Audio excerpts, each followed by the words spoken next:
After an exciting match week 12 of the WSL campaign, it feels like the table is starting to properly take shape. We discuss how Manchester City managed to overcome a tough test against Aston Villa, why Chelsea were unlucky not to score more in their London derby win, and attempt to answer just how good are Manchester United right now. This is our Match Week 12 WSL review. Alright, let's get into it. Another exciting match week of WSL action, and we're here once again to review it. And we start today's review on Saturday with Aston Villa 2, Manchester City 4. It's a game I didn't watch live, but I did catch up with Harry. Obviously, you were live for it, so we'll start with your thoughts and your opinions throughout the game. How did you think the game went? Did City look good, or were they fortunate at times? I think it's a really difficult one for City to take, because on one hand it's a really big win and they did well to come from behind and to manage to overturn the result and win the game pretty comfortably in the end. But for me, it was very fortunate they didn't play very well once again.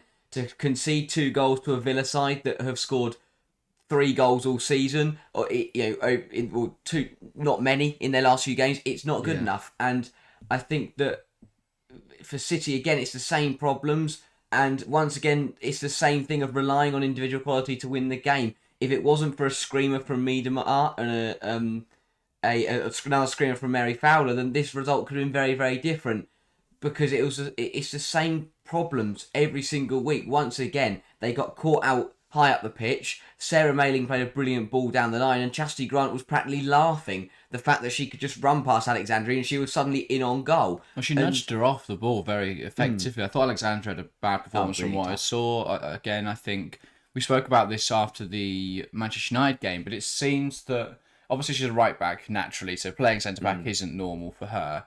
And I think without Greenwood there, who is a very effective communicator and a very trusted defender, I think it leaves her a little bit lost on what to do. Yeah. Alexandra, and I think you can see that miscommunication, that misunderstanding is now cropping into the game. I still think she's a very, very good player. They just need to work that out. And I think with Nak, obviously not speaking fluent English yet, that communication is going to be even more difficult. And you've got Yamashita as well, who is only 6 months into living in England. So again, you've got 3 non-natives there, who none of whom are going to be able to communicate incredibly effectively, and it seems there is a bit of a miscommunication there, and I think that's why they're bringing in, why the errors are creeping into the defensive performances, but also that then breeds a lack of confidence, and we've seen that now twice. Alexandra didn't trust anyone else to deal with that ball, so she tries to deal with it and ends up putting it in her own net, and then she gets nudged off the ball by Grant earlier in the game as well. So I think there is that lack of confidence now, probably from that misunderstanding. There's miscommunications. And credit to Aston Villa again. Sean Goater in his last game with the club did very, very well, and this Villa side under Sean Goater in this interim spell have looked really, really good. They were unbeaten until this Manchester City game, but the fact that they were leading against City and then they went behind and managed to pull it back is a real testament to the quality that this Villa squad does possess. And I think there's a lot of positivity with new manager Natalia Arroyo coming in, that this Villa side can go on and achieve things, and especially towards the end of this season, they're a couple wins away from putting themselves in a really, really good position. And I think that Villa have got to be positive. They knew the City game would be tough. The fact they gave Man City a game for 50, 60 minutes did extremely well. Yeah, I think it speaks more of the quality of Aston Villa than the lack of at City. I think Villa are a really good side. It's just that the results haven't gone their way. The fortune hasn't, favoured them this season. They didn't do well under Deport, but I think the appointment of Natalia Arroyo is a really nice one. I think that seems to be working. There were some really nice combination plays from Villa in their attacking areas. Again, I didn't watch the whole game, so there's aspects I'm going to have missed, but I thought in attacking areas they looked more succinct.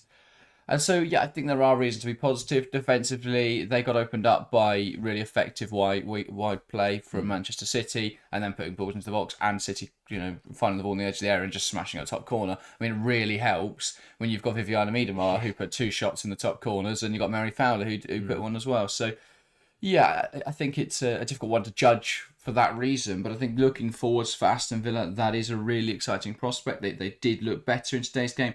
I know they've got Chelsea next weekend, so it doesn't get easier. First game for the new manager, and she comes into Chelsea. That is exactly not what she would have wanted, but it's nice to get those out of the way, because they'll learn in those games, and then they could take a run of 4. Because they've got Brighton in the FA Cup, who don't look 100% Yeah. right now. And then you've got Leicester, Everton, Crystal Palace. That's a run where they can start to get some results under their belt. And suddenly you're looking at a march of Manchester United, Liverpool, and in April you've got Tottenham. You're looking at those 3 games. And if you've won the 3 before that, I think suddenly you go into those games with a lot more confidence and a lot more belief. Yeah, and we've already seen Aston Villa once this season take the game to Chelsea, albeit that was Bonifacio's first game in charge of Chelsea, and that was at the poor Aston Villa side. But there will be belief that if Villa can set up well, they can try and cause Chelsea issues, and they'll see what happens. But that's a bit of a free hit, if anything, for the manager, is that no one is expecting her to come in and in her first 90 minutes to go and beat Chelsea. But if they give Chelsea a game, if they show some positive signs, then that'll be a good way for her to start. I mean, if anything, obviously you'd think that Sean Goater may take the Chelsea game. They should have made Sean Goater just finish out the Chelsea game and then give the new manager that really nice run. But throw her in the deep end and see what happens. Yeah, I don't think it can be too bad. It's a nice one to get your teeth into. DePaul started with Chelsea and they almost won that game. They did. I don't think. Don't repeat what happened after that. Yeah. If they play like they did and only just lose that game, then that would be very positive. But don't copy anything else DePaul did. Indeed. The result sees Manchester City climb up to 3rd in the table, which is a really positive thing. But you consider now another 2 goals shipped here. They've shipped 14 this season. Compared to Chelsea on 6, United on 5, and Arsenal on 6, it's clear where the frailties are for City, and they're all defensively. Because, yes, they've scored 27, which is more than United and Arsenal, but 10 less than Chelsea. But they've conceded 14. Yeah. That will be a real point of concern now. Because back-to-back weeks, they've conceded multiple. Yeah. It was 4 against United, it was 2 here. I think that will be concerning for Taylor and for City fans. But overall, a positive result, and I think City will be looking just to take the positives, really, because it's been a tough few weeks. Obviously, that United result pretty much put them out of the title race. Yeah. And with Chelsea winning this weekend, the title race looks very, difficult to see anyone other than Chelsea winning it. Let's get into that Chelsea game. Then Chelsea won. Arsenal 0 at Stamford Bridge. A very wet and windy day, it has to be said. I think that definitely had an impact on proceedings, didn't it? Harry? Yeah, very much so. As you say, I think the weather dictated the play, really. It wasn't the best game of football we've ever seen between these two sides. It was slightly underwhelming for a London derby, for a top of the table clash that did have ramifications for the title. Not much happened. It was a very tense affair. It was a bit of a slower game, and neither side really. I mean, both sides had a few chances here and there, but there were no clear cut, incredibly easy chances for either side. It was a very even and nervy game. I would disagree, and the data would also disagree. 21 shots for Chelsea to Arsenal's 10, 9 on target to Arsenal's 2, 6 big chances created to Arsenal's 0. Really? 5 of them were missed. I mean, I'd love to see those 6 big chances. A lot came in the first half. Few came in the second half. There was the Kat Macario one at point blank range where Daphne Van Domselaar, we were up the other end. That was a far end. That was a fantastic save from Van Domselaar. You had obviously the penalties, a big chance. Hermano's one after the goal was a big chance. Fair enough. There were a lot of opportunities for Chelsea. I feel they should have killed this game off earlier. I thought Van Domselaar had a really good game in goal. I thought Arsenal defended quite well, as we've seen throughout Slager's reign, really. But eventually, once Lauren James came onto the pitch, they didn't know what to do. They panicked. Shock. There was a good comment in the Guardian talking about the game and talking about Germa and saying that similar to how they reacted when Chelsea looked to sign Germa, they panicked and they flapped and they desperately tried to do something but ultimately couldn't, and that's when we saw Kim Little commit the foul, which insanely Arsenal fans are trying to claim isn't a foul. I think if you genuinely believe that, you do just give your head a wobble, because if you not being rude, but if you look at that, it's quite a clear foul. Yeah, the confusion is that there's this still image that has been taken of Kim Little kicking the ball. And yeah, she kicks the ball, but the still image fails to show the fact that in order to get to that ball, she makes contact with Lauren James and takes it and catches her foot. And so it doesn't matter that she got the ball, but she's got the ball by going through the player. So it means nothing. It's a penalty. It is a penalty. Oh yeah, undoubtedly a penalty. And then obviously Gura Wrighton sodding at home. Before Gura Wrighton even got to step up, Katie McCabe was at it with her shenanigans. I think again, anyone defending this, it's quite a clear double yellow. She gets the first yellow card for complaining, for dissent. You can't get in the referee's face. She then gets booked and decides to shout and swear at the referee. I can't justify that behaviour. I think the amount of people that I've seen say, we can acknowledge that McCabe shouldn't have done what she did, but no other ref gives it. It's like, well, no, every other ref gives that. Yeah. Because that's clear dissent. If they don't, then they're not following the rules. And I think that happens way too often with McCabe. I think referees allow her to get away with doing stuff like that. And that's why she felt in that moment she was above the law. That she could shout, exclamatory language at the official, which is obviously not okay. But she feels she's above the rules. She felt okay doing that. And so I think Heaslip, with the double yellow here, was completely right. If anything, it was too soft, because I think this is the problem that people have got, is that it wasn't 2 yellows for dissent. It was a yellow for dissent and then a yellow for the abusive language. If anything, the abusive language is a straight red card in itself. So it's fortunate that it goes down as a second yellow. It will be a multiple game ban, because you can't abuse a referee. So it doesn't really matter what she did before it. If you use abusive language towards official, you're going to get yourself sent off anyway. So that's the thing. It wasn't 2 cases of dissent. You can't tell an official you can't swear at an official. You can't abuse an official. I don't understand the people that are confused by it. Well, it's Arsenal fans trying desperately to defend McCabe. I've seen it compared to the Greenwood one from last season, which was 2 yellows and that was Heaslip. That's not even comparable situations. Yeah, no, that was dissent and time wasting. Because that was the rules applied in the wrong way. Yeah. This was the rules applied in the right way. And again, I think it needs to be acknowledged that McCabe's behaviour usually is wrong, and it was wrong in this moment. I think, therefore, that the 2 yellows were justified. But yeah, Chelsea were the better side throughout, really, and their dominance was imposed once they brought on Lauren James and then eventually Gura Wrighton as well. I thought they both came on and had a huge impact. I thought Hermano looked good as well when she came on at half-time. So, yeah, a really good all-round performance from Chelsea. I think they'll be annoyed it was only 1-0, but ultimately the 3 points is the most important. We saw the reaction from the players on the pitch at the end of the game. That was a real key moment, I think, for me. That was when Sonia Bonpastor told them they've got 2 days off. So that's lovely. But yeah, I think Chelsea would have wanted to be more emphatic in victory, but the 3 points is really important. That leaves them 7 ahead of Manchester United, 9 ahead of Manchester City, and 10 ahead of Arsenal. Yeah, it's the reason why they win the league, because in those close affairs, when Arsenal do come to Stamford Bridge, and for the majority of the game they put up a really good fight, Chelsea find a way to get through it. Chelsea find a way to win, and they take the 3 points away. They remain unbeaten. They extend the Bonpastor record of a manager remaining unbeaten in her first 12. It looks all but over, really, for Chelsea, and you feel like a couple more wins and it's practically in the bag. Yeah, it definitely does feel that way. It's going to be interesting to see how the rest of the season pans out. Obviously, Chelsea with Aston Villa next time out. Realistically, they don't look like losing at the moment. Arsenal have Manchester City on Sunday, which is going to be a really interesting game of football. Yeah, huge game that. In terms of Champions League, if Arsenal win it, then City are in trouble. If City win it, Arsenal are in trouble. So if they draw, Manchester United are laughing. Oh, yeah.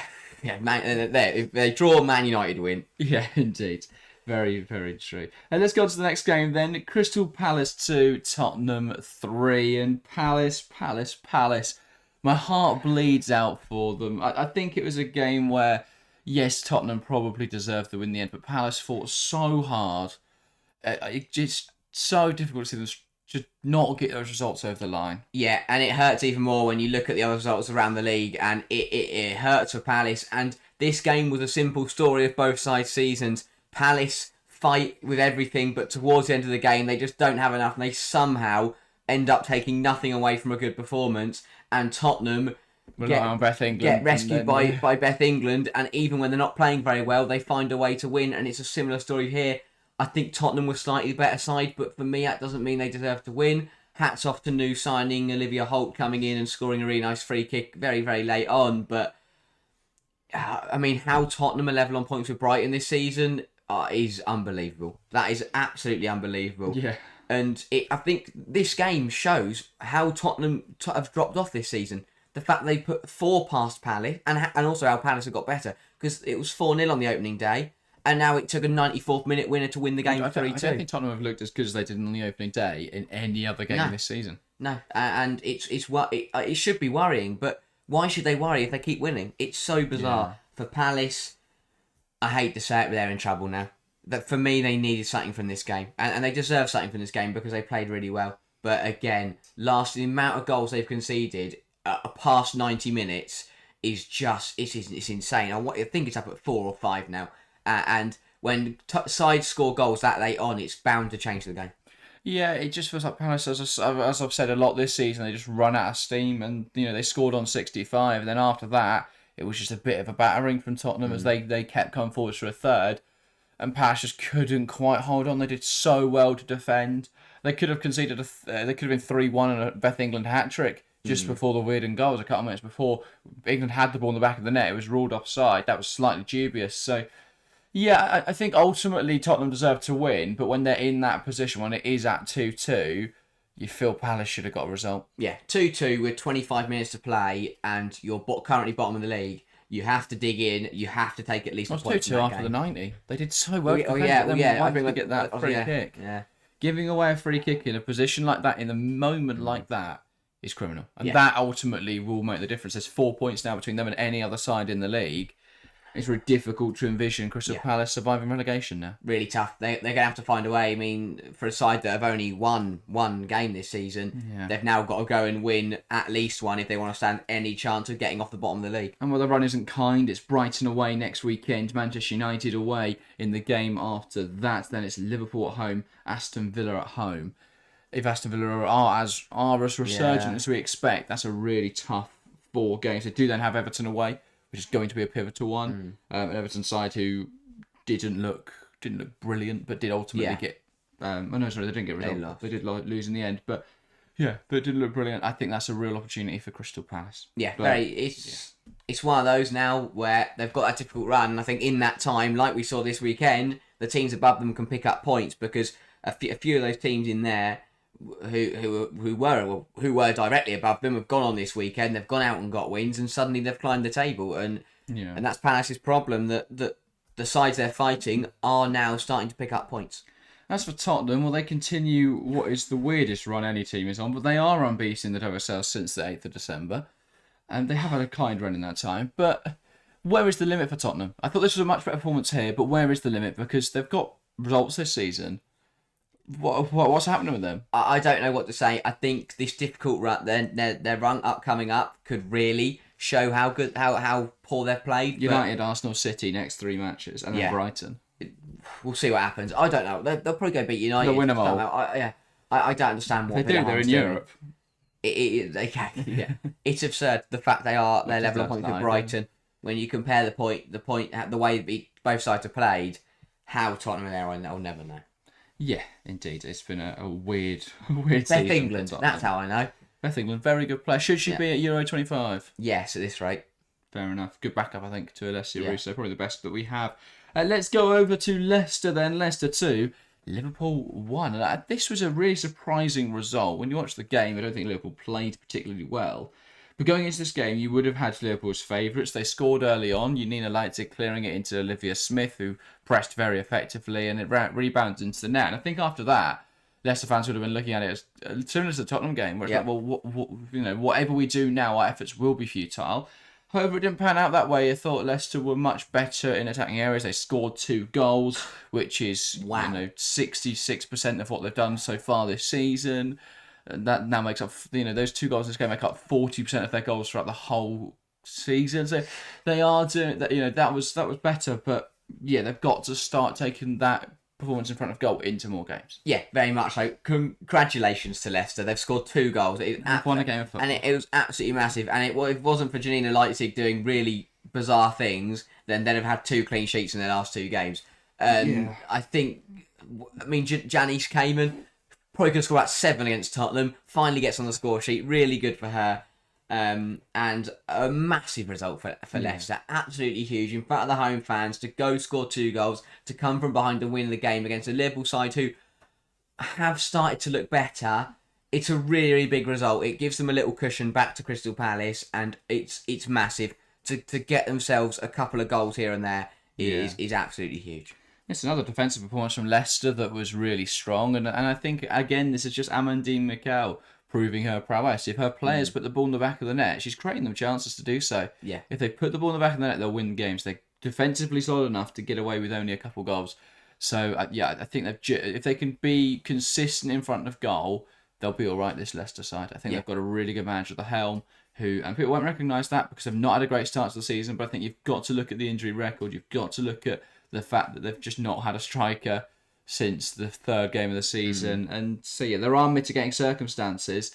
I don't think Leicester have done too badly. They are now 4 points above the relegation zone. They're only a point behind Everton and Villa, only 2 points behind West Ham, and only 3 points behind Liverpool. They're 3 points off 7th, and I think you have to look at this Liverpool game and look at the Chelsea game to show how McKellar is a top manager and how Leicester can be a very, very tough team. The only team to stop Pastor from winning. But it's really good, and I think if they can start to build momentum, start to pick up put a really nice run of games together and get some points on the board, they can start to climb this table. Yeah, Everton away next time out. That's got to be a win, really. Yeah. If it is, suddenly they could find themselves as high as 7th. But that would be a really positive result. Aston Villa at home the week after that, and again, I think they'll look at that as an opportunity to pick up some points. So, very positive stuff for Leicester. And I think it changes the optics of how we view them now. Yeah.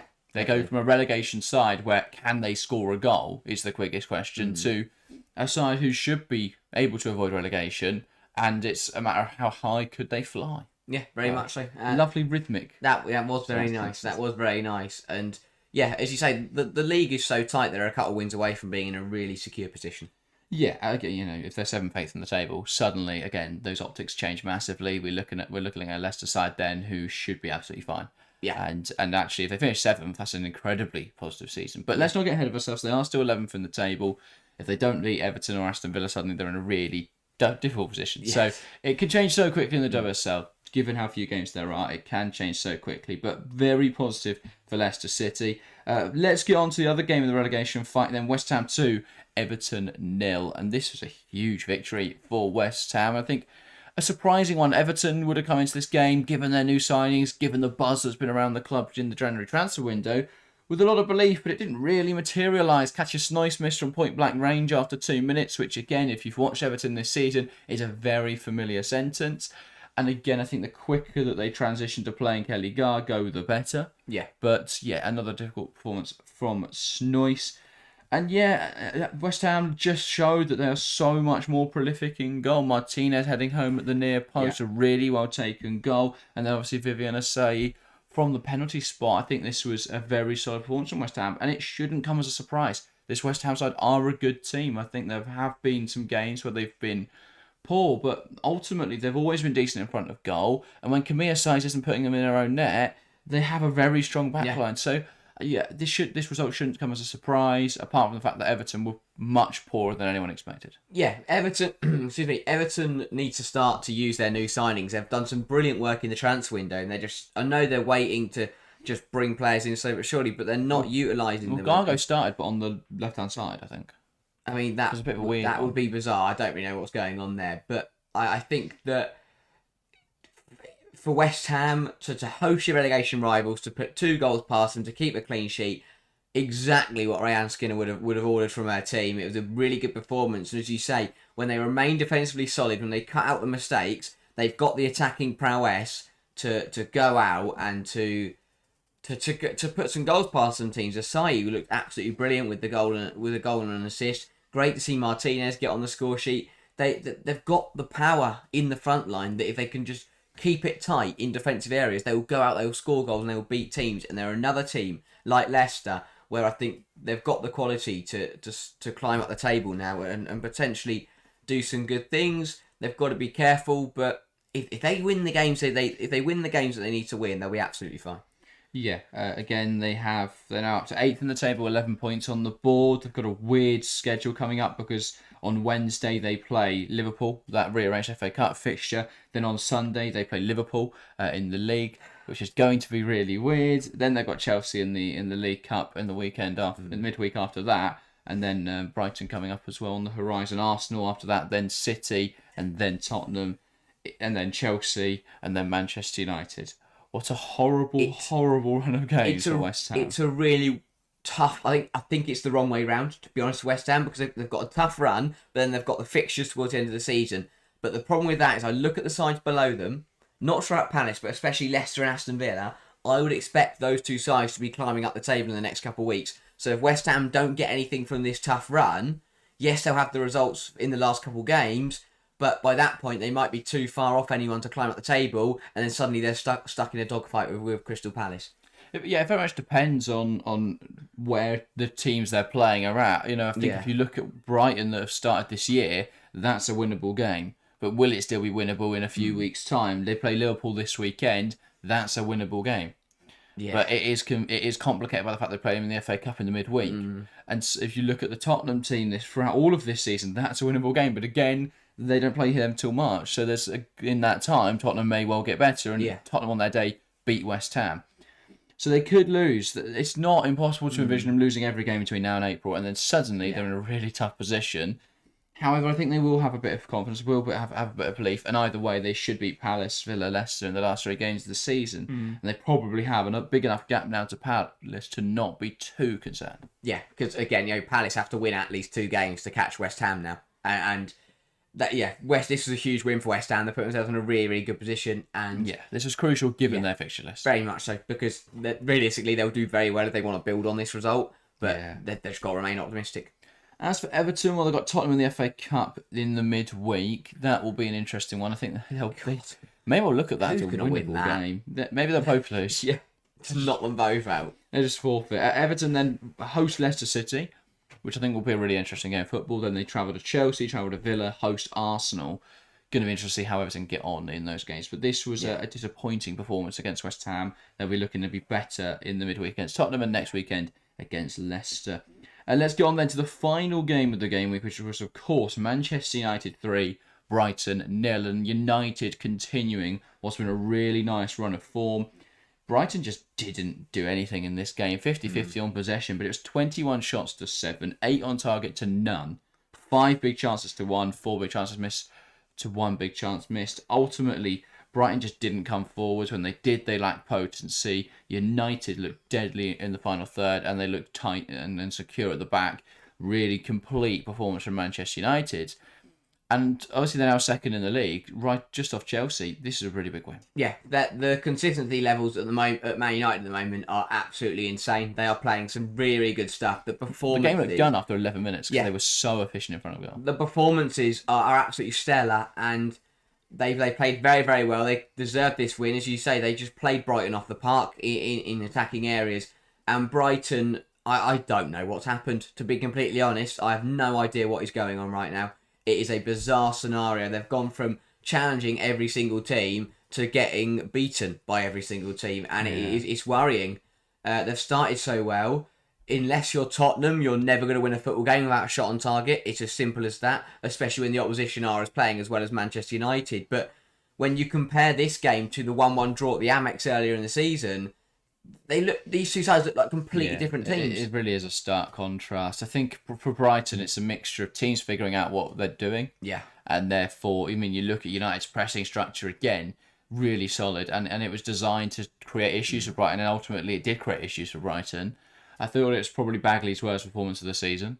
Probably could have done more about all 3 goals, if I'm honest. The Bizet one, a little bit harsh, but it is right above her. If she just leaves that a little bit more, she tips that over. But second one was blindsided, and that was a little bit I think it was a little bit fortunate for me as well, with the fact that the first shot was well wide and blocked by her own player. True. And it rebounded to her. And it was a good. The second one was a very tidy finish, but it was. And then Ella Toons for the opener. Yeah, I think Bagley really should have done more. Weird, bounced through her hand, over her hand. Not really sure, but it was again Ella Toon, superb. United, superb. Mark Skinner.